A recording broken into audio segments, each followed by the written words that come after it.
Really quick, we have stickers now. We have a fourth wall store, and this is my first ever attempt at doing something like this. I made all these myself. They're all holographic. They are largely all based off games we played on stream, and they're made out of a really good vinyl, so they'll be around for a long time. I'm selling them as cheap as I possibly can because I want them to be in the hands of the people, so if you want to support the channel and get something cool, check out the link below. Okay, see you later. Bye-bye. When I was younger, I was like the perfect age to get hit by the Guitar Hero craze. I know me and a bunch of other kids have a shared memory of like waking up on Christmas morning, walking downstairs and seeing like that giant box from Best Buy with the guitar on it. And I actually did know like 4 other kids at the time that had it. We all had different versions of either like Rock Band or Guitar Hero. You would hook your guitar up to your Xbox, put in the disc and pick a classic rock song back before these games really blew up and their record labels started asking for way more money per song and they were all just added to Fortnite. But I didn't have an Xbox.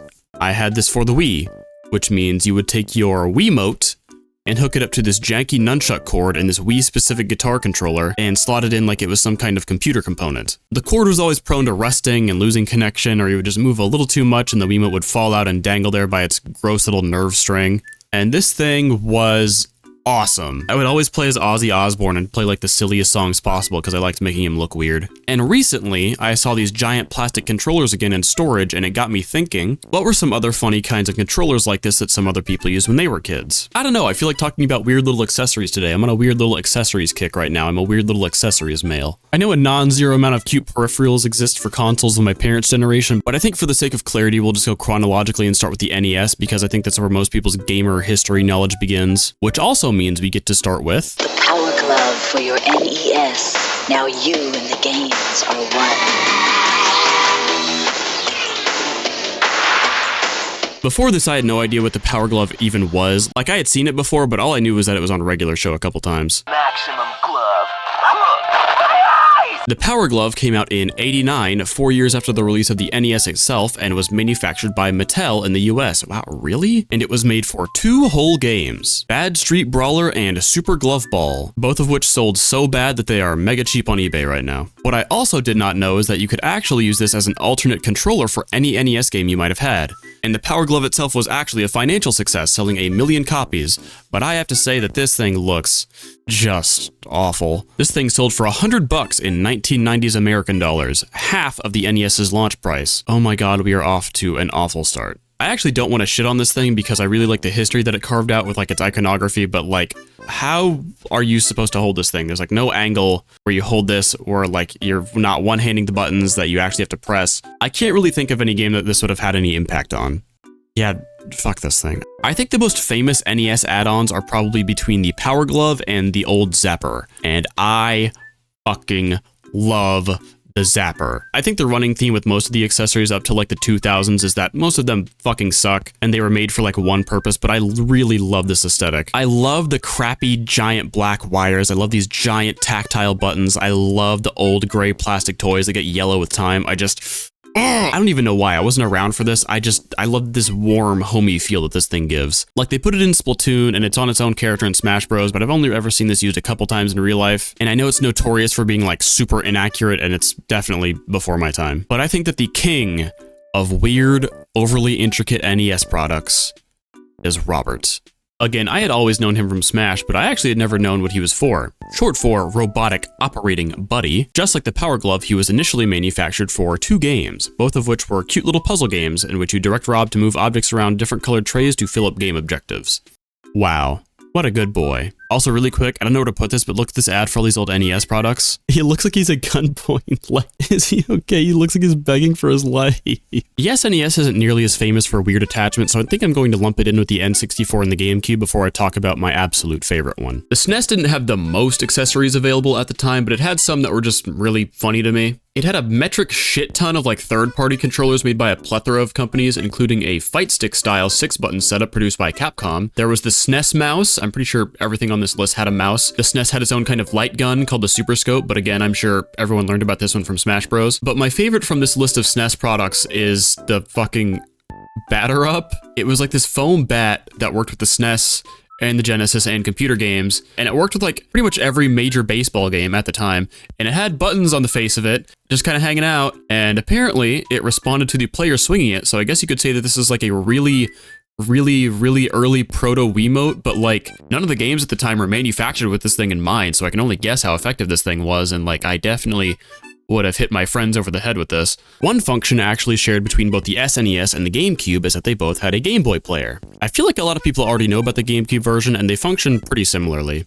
You would put your original Game Boy cartridge in this giant fat SNES cartridge and play Game Boy games on your TV. It actually didn't look bad at all either. It let you pick a custom color palette to play your game with, and you could like mark up the sides of the game border. This thing was sick. The one on the GameCube operated largely the same, and it was actually the first thing on this list that I actually got to use. You clunk your GameCube entirely down on this pancake attachment, stick in your Game Boy Advance cartridge, and just go crazy. And the first time I'd ever heard of one of these things was like 10 years ago when I was a really big Game Grumps watcher. I used to go over to a friend's house when I was about junior high, and I think I was just barely out of the age bracket to still own a Game Boy Advance, so I would always go over to his to actually get to play these games. We would always play some Pokemon game, or he was a really big fan of the Battle Network series, and we would always get together and watch like Nintendo Directs or E3s whenever those came around. Remember E3? That feels like a lifetime ago. I think the N64 is when add-ons for game consoles really started to reach that weird territory. This is where we got the emergence of things like Game Sharks, steering wheel controllers, flight stick type controllers, different kinds of disc drives, and a bunch of different Mad Catz items who make like RGB computer products now. This is also where we start to see our first major variations in consoles. 64s and Game Boys had this wide variety of color variation on models where we just don't see anymore. They also pioneered this like 90s aesthetic of clear plastic that you could just look at the console's naked guts while you played your game. But I think that my favorite one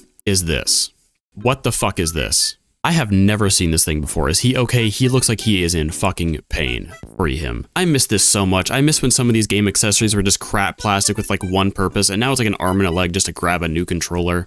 I don't know, man, it just makes me feel old. I'm gonna pass away soon. Some of my favorite weird N64 accessories include things like the expansion pack, which gave the N64 a whole 4 megabytes more processing power, doubling what it started with. This is originally intended to launch with the N64 disk drive, which, like it sounds, was an attachment that let you play disc-based games on your 64, but the disk drive ended up getting delayed its launch year, and also it sucks, and no one really wanted it, and it did not work with a large enough set of games for people to care. So the expansion pack ended up releasing earlier on its own and was primarily used to beef up existing games on the console. Ironically, the two games that required the expansion pack were both first-party titles, being Donkey Kong 64 and Majora's Mask, and I actually did not know this before researching this video. I also did not know that one other accessory the 64 had was a Nintendo first-party produced cassette capture device which worked off the console's AV jacks in the back. I guess I never stopped to consider the history of capture devices. I just always falsely assumed that it somehow started with an HDMI. But I think that my favorite and most out there N64 add-on is probably the biosensor, which you could use to monitor your heart rate, which was for a Tetris game, not like a horror game or something. It was for Tetris 64. Awesome. You would clip this thing to your ear and the game would speed up or slow down depending on the player's heart rate. Couldn't have been used for like a Resident Evil or something. Couldn't have been used for what else was a horror game in that time of the N64? There was actually a Game Boy player for the N64 developed by Intelligent Systems of now Fire Emblem fame called the Wide Boy 64 that was capable of playing Game Boy Advance games that I believe that they were using as like a dev kit tool for the Game Boy games they would later make. I left it out of the script initially because it wasn't developed by Nintendo proper and I'd already mentioned the others, but I knew that someone would have brought it up, so here it is. Okay, really quick, I'm gonna run outside and see if it's snowing.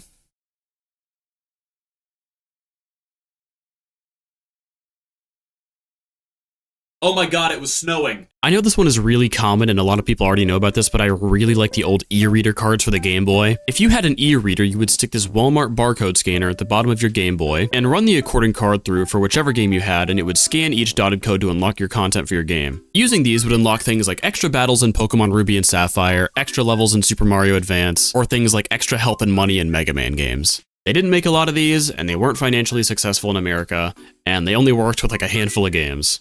Awesome.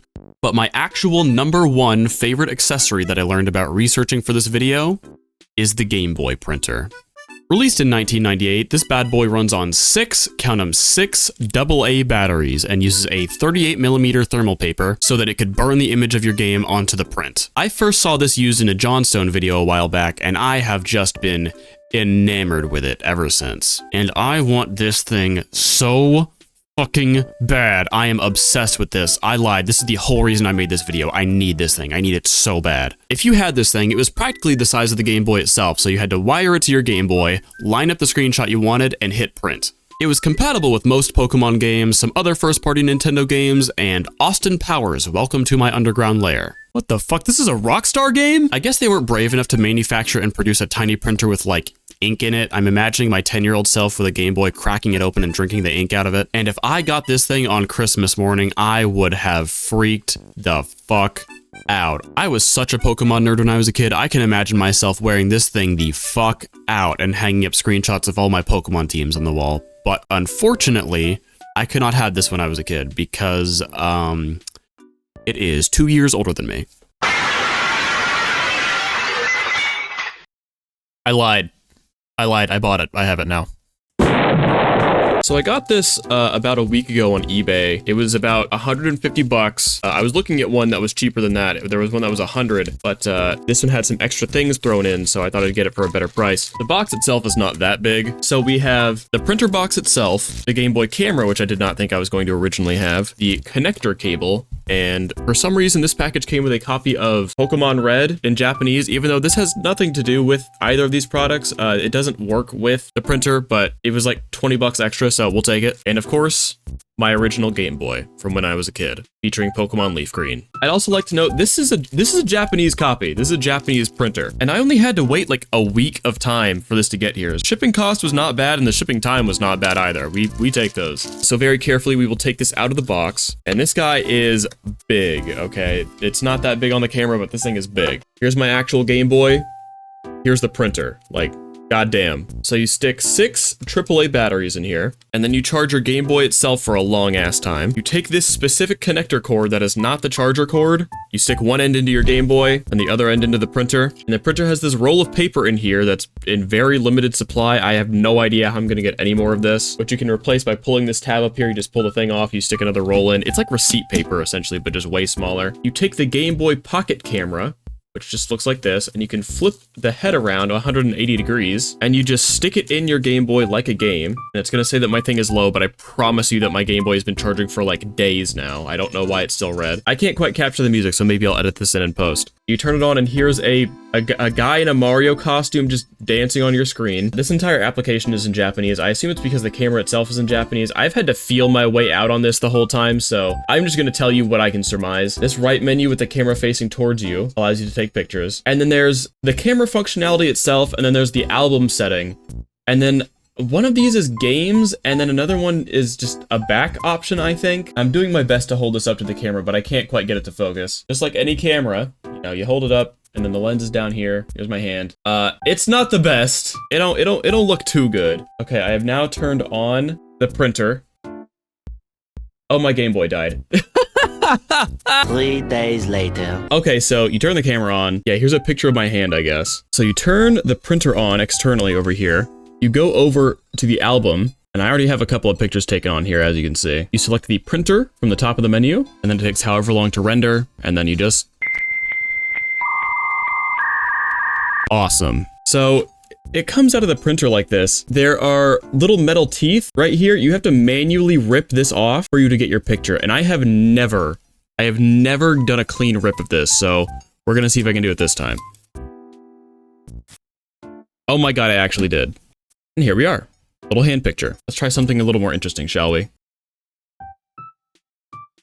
Okay, let's see if we can even capture this at all. And then you can select like a funny border for whatever you want. Let's do the Mario one. And then you just select print, and then... Oh my God, here he is. Check him out. He's so thinned out. You can't even tell he's saying swag. Let's see if we can do a clean rip off this. 3, 2, 1.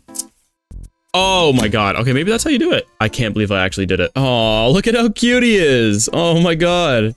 This thing like doesn't even fit in your wallet. I spent a lot on that thing. I did not need to buy that. Please check out the Patreon. Now, I never did have a Game Boy or a Game Boy Color or an Advance when I was like the target age to have one. I bought this one way back in the day when my friends and I bought some out of like a nostalgia to play some older Pokemon games. The first handheld console I actually owned was one of those original chunky silver DS's, and I remember one day my parents and I walked into GameStop and I begged them for the newest Pokemon game. It was Pokemon Diamond, and it was on the shelf, and it had like that glittery box art, but it was like new and expensive at the time. So we walked out with like The Incredibles and the Madagascar DS games. Now, I no longer have a lot of my older games or accessories now. As with a lot of people, those things have fallen victim to things like garage sales or getting stuck between the couch. I'm certainly sad to have lost a lot of these items since they had such a large sentimental childhood value. But like, I don't know. I got a computer.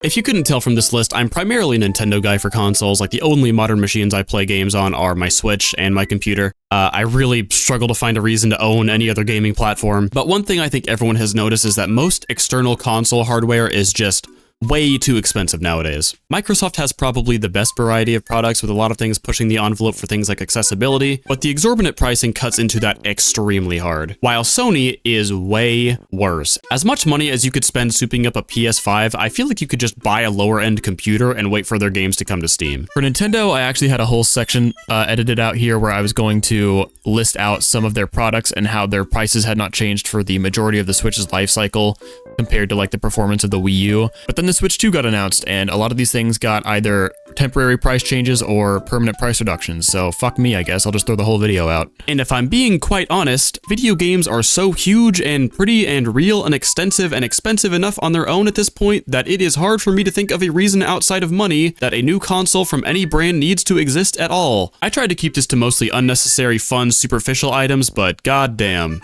$80 for bad controllers just because they're name brand. Closing thoughts, I started making this video just looking at fun little accessories I liked from my childhood, and then the Switch 2 got announced in the middle of this production, so got a little sidetracked thinking about the state of the games industry as a whole. I had a bunch of fun sifting through a bunch of vintage commercials looking for footage for this, like old consoles and console accessories and like toys and stuff. I didn't mention it earlier, but I love the like late 80s, early 90s, like whoa, action, in your face practices with like the intense smoke and like harsh spotlights and like sunglasses indoors and leather jackets on these. It's really funny to me. And I don't like using so much external footage from other places, so I hope I like struck a good balance here. And I really don't want to exclusively make video game videos. I really just want to make things about like whatever I'm obsessing over this month. I'd like to ask you to reject games that employ harmful practices like crunch and support indie games to promote a healthier gaming industry. Here are a few of my favorites of mine from the last year, the Hades series being my favorite games of the last few years entirely. If you see that $15 skin for something in your game shop that you really want to get,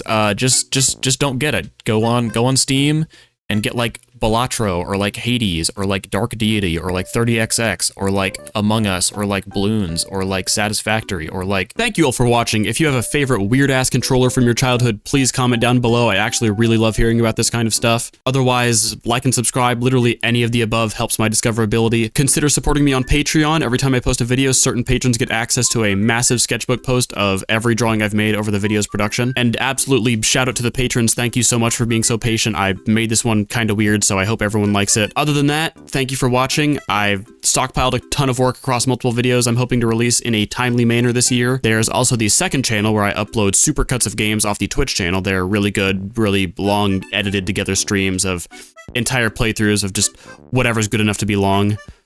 Fellas, thank you again. Have a good day. Call your mom, and bye!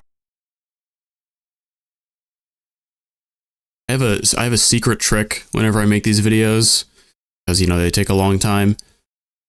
Whenever I need background music or I'm not streaming, what I'll do is in the background, the show that makes for perfect background noise, unironically, is Family Guy.